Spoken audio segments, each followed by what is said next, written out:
I'd like to talk about freedom of vision. In the United States, we have freedom of speech. We have the freedom to say what we want at any time, for the most part. There are about 7 words you can't say on broadcast TV or radio, but George Carlin covered that subject pretty thoroughly years ago. I've noticed that we don't really have freedom of vision, however, at least again on broadcast TV or radio. Well, on radio I suppose we do, but we don't have the technology to see on radio. If we did, that would be television. Here in the United States, I think we're a lot more self-conscious about our bodies than other parts of the world. That is, we're easily offended. Take Janet Jackson's performance at the Super Bowl a few years ago. We were shocked. Shocked, I tell you, after she exposed one of her nipples at halftime. It was a fleeting glance, but we're not accustomed to seeing female nipples, even fleetingly, on broadcast TV. I suspect if this happened in some other countries, it wouldn't have been such a big deal, but I'm only guessing.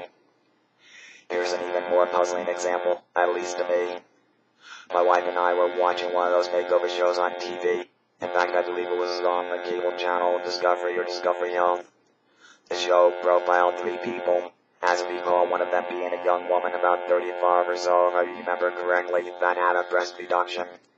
Here at the end of the program, when they did the reveal, which takes on a very literal meaning in this case, they showed the woman at the surgeon's office 3 months after the surgery.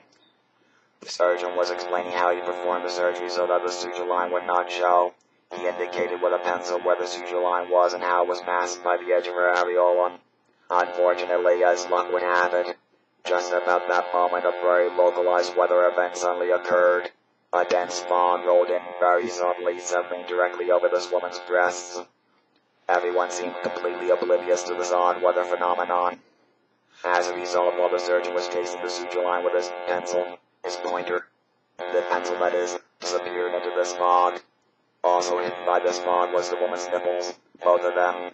I don't understand how we would have been harmed by seeing this subject's bared breast in this context. You could still see the rest of her body, most of her breasts, and both of her arms. Remember, we still have the right to bear arms. Really, what's the harm? Think about it. Oh my eyes, I'm scarred for life. I mean, it's okay to see a woman with a tight sweater that shows all of her female protuberances, but heaven forbid we see those protuberances uncovered. I'm looking forward to the day when we have complete freedom of seeing, or at least warmer weather. Well,